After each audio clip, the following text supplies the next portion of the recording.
This is a Radiolink AT10 and it's going in this.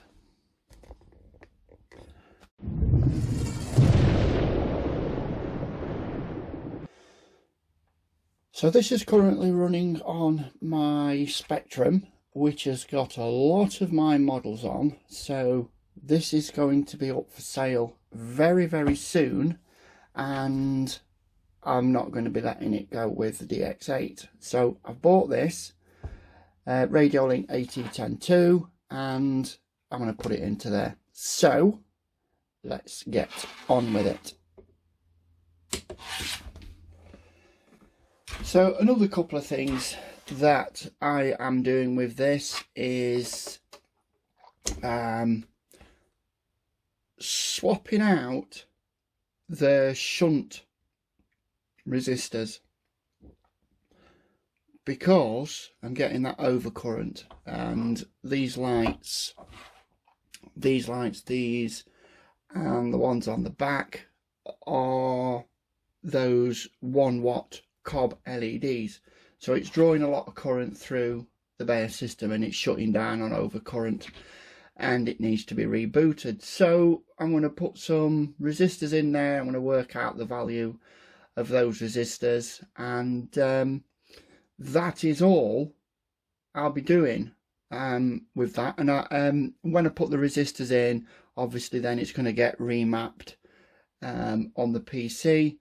The other thing that I will be doing is putting an extension up here in the locker, because at the moment this is the patch lead that's in there that's plugged into the Beier system. So that's coming out and an extension lead will be going in. So yeah, that's all good, and then it'll be having a thorough inspection to see if there's any marks on the paintwork, and if there is, it will be going to have those corrected before it gets sold on. So I'm going to get some covering down on the table. Oh yes, another thing that I'm going to do is I've got to replace this lift axle motor, because for some reason it's intermittent in the way it works. So I've got a replacement lift axle motor. They are painfully slow, but I think somewhere in my box of tricks I've got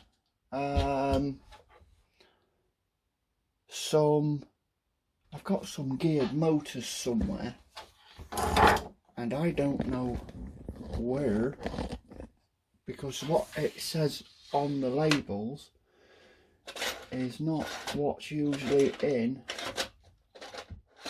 A few moments later.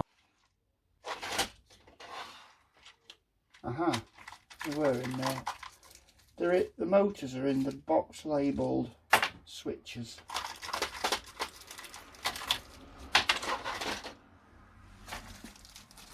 So I've got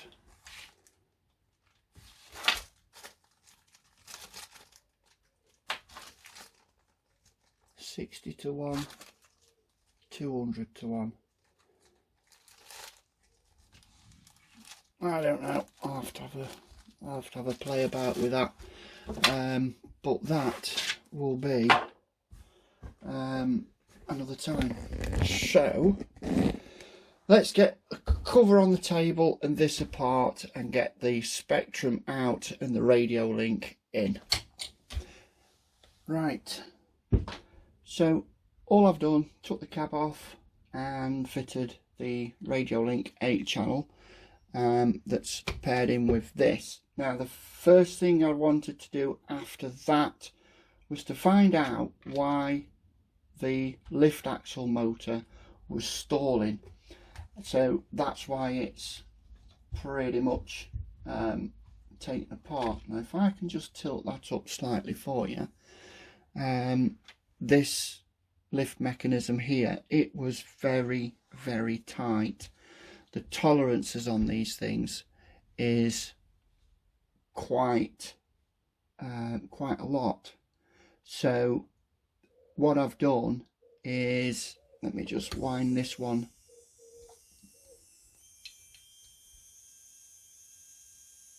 I'll wind this one down, so it takes a bit of time.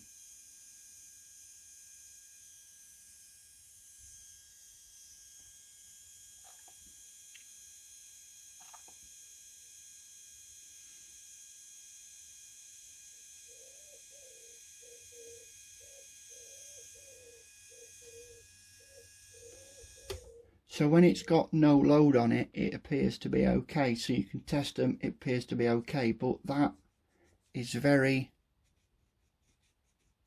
tight in there, very tight.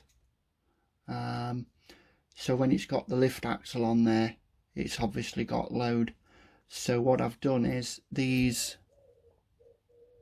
sliders, I've just taken a couple of rubs on each side of them so it fits in a little bit looser, not too loose that it wobbles around, but that's what that's done. So now when I activate that with the lift axle on,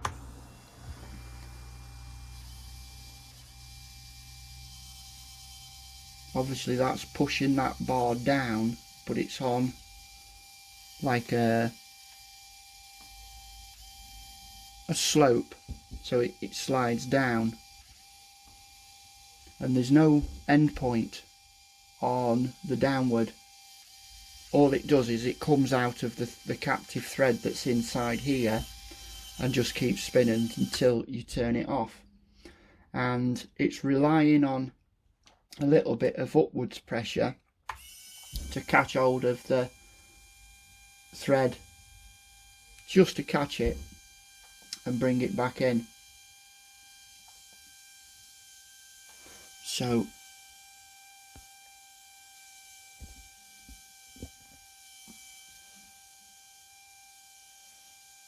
it's lifting this bar up and then it pulls it backwards.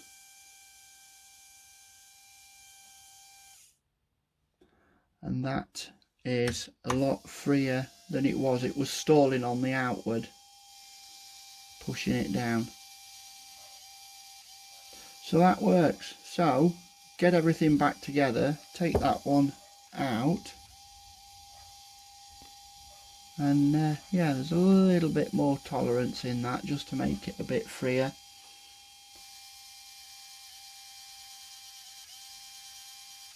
As you can hear, it still kind of stalls, so we'll turn that off and get it all back together. And just like that, it is done.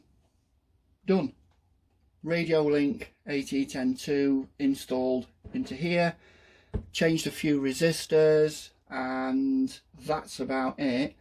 Had a look at the lift servo, the lift axle servo.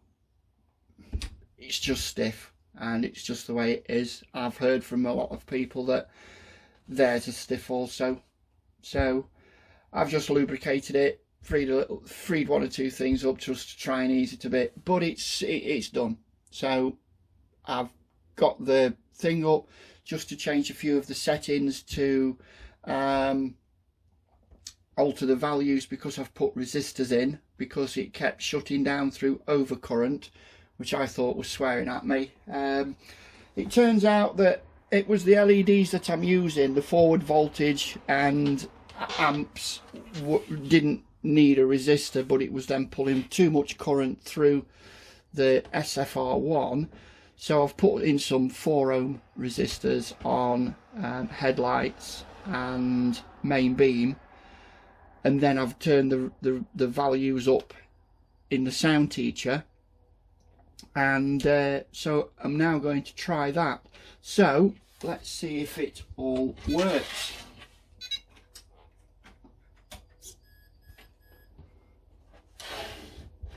So I've altered a couple of the settings in the sound teacher and all happy with that.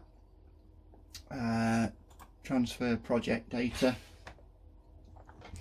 Little blue light over here is flashing, and that's done. So basically it's exactly the same as what it was with the Spektrum DX8. This is an AT10. It is open to 12 channels, but to use an 8-channel receiver you have to go into the settings, and all I'm using with this is the sticks for the Beier system. The rest of the equipment that's on this, like the wigwags, the beacons, the gear shift servo and the lift axle, are all coming directly from the Beier, from the receiver, right? So it's only the Beier system that's doing the throttle, steering, lights and sound. The beacons are on this side, so I've got lights on this stick and light and beacons on this side. So all my lights are on this side of the radio, and on this side I've got my steering servo, my gear servo and my lift axle servo. So all the servos are on this side and the sounds are on this side. So let's see if it works. So I genuinely haven't tested it.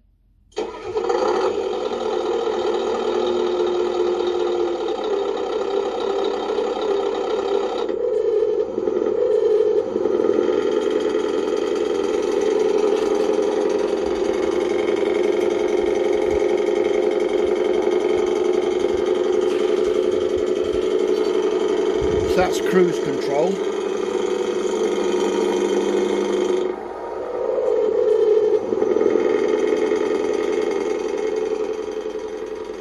I'll turn it down because it's loud. It's not very loud at a meet.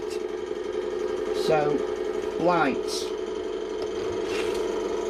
marker lights, headlights, visor lights. So let me shut that window. Made much of a difference. Let me turn this light off.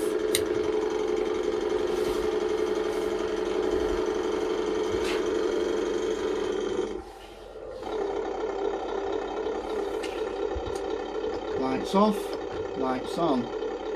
Hold it short for a short period, and that's all the main beam. Hold it short for a short period for off. Now I can flash them on this stick, like just momentary. And for the air horn, for the normal horn that's on a Scania, right, and the more fancy TGV.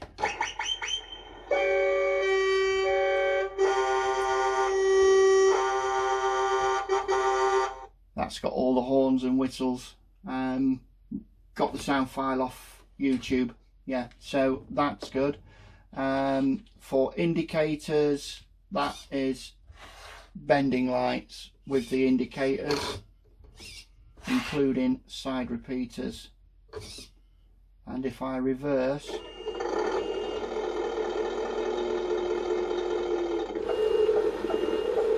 the indicators come on, hazard lights come on.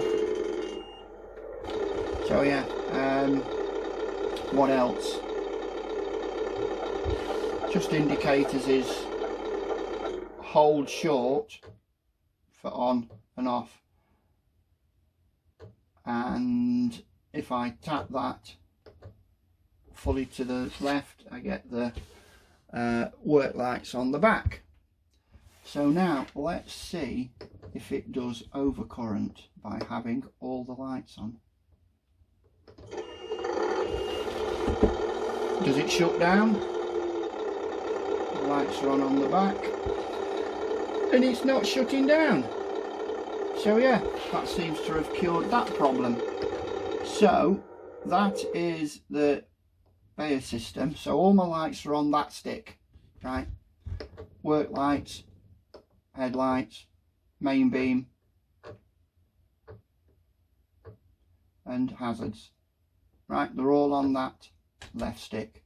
The other lights are on this one. The back switch is the wigwags. Right, so you just pull that forward, pull it forward again.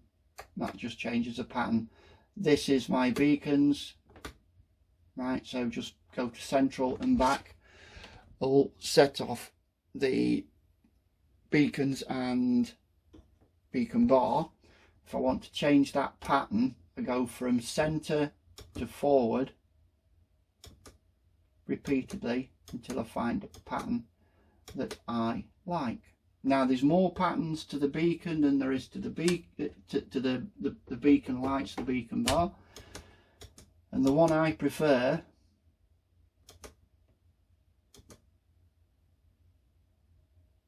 you see, I like that, but and I like the spinning, but as the one after the permanently on, I like that one because it's just side to side, and these will eventually lose sequence between left and right, and you know, they just go on their own pattern. But I believe if you go through those cycles again, you go from that one, which I prefer, the side to side, and these go from strobing to spinning. So yeah, it's all about how you prefer the lights to work. I like that. That's my preferred pattern, and yeah, that's how I have it when I'm driving around. Pretty good. So yeah, the transmission, let me move you across this way so you can probably see a bit better that when I'm driving, this has cruise control.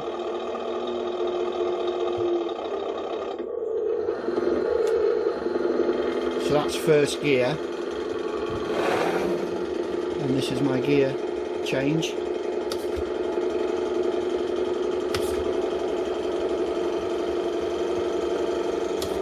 But for better controllability, I'll leave it in first gear.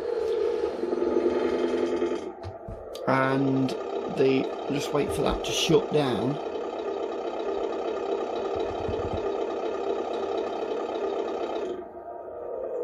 So the lift axle is on this toggle switch here because it's three-way. You can't just go from up to down. You have to have a intermediate, so that's why it's on a three-way switch. So that's lifting the axle up. Takes about 25-30 seconds. You'll see that's lifting up. Doesn't sound like it's struggling.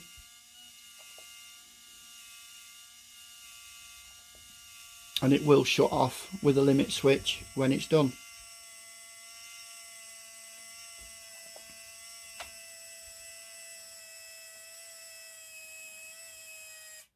See, brilliant. And then I put that back to neutral, even though it's not still spinning. Now, you'd have thought that the axle would help it go down with the weight, but it doesn't. So listen.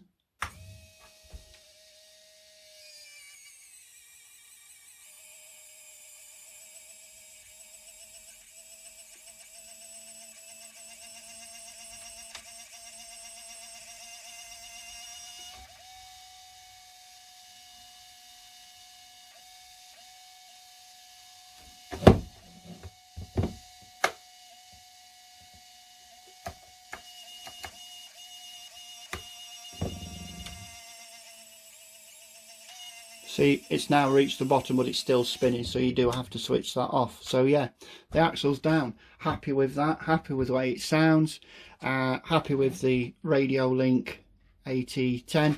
Now, I do believe that there are settings in these. I've not really looked into it, but as you can see, that this symbol says it's locked, and I don't know what that means.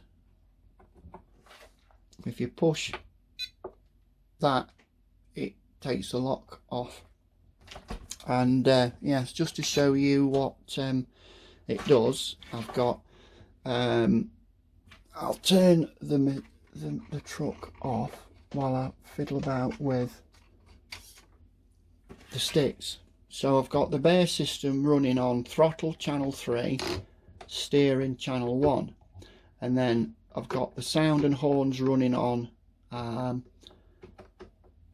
channel 2, and all the lights running on channel 4.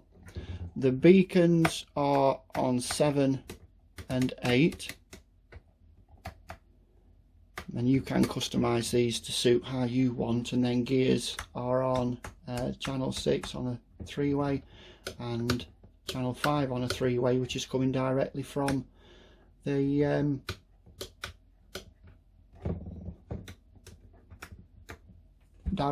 receiver and not going through the SFR1. So yeah, good budget radio, saying it's 12 channel. The build quality isn't as good as Spektrum, but it is a good radio. I'm not using any of the VR variables on the front. I'm using 2 switches and 2 switches, and there's 4 switches I'm not using. So there's plenty of scope for adding more. I've just added an 8-channel receiver to it, which does the job, and does the job very well. The SFR1 is controlling the lights, the sound, and the speed controller, and the steering. The transmission is just running directly from the receiver. There's no need for the Beier system to do that. So I've cured the over voltage, I have cured everything else, I've locked it all in on the SFR1 sound teacher, mapped it all in, everything's hunky-dory, and that, my friends, is ready to sell. Switched on. Switch it on.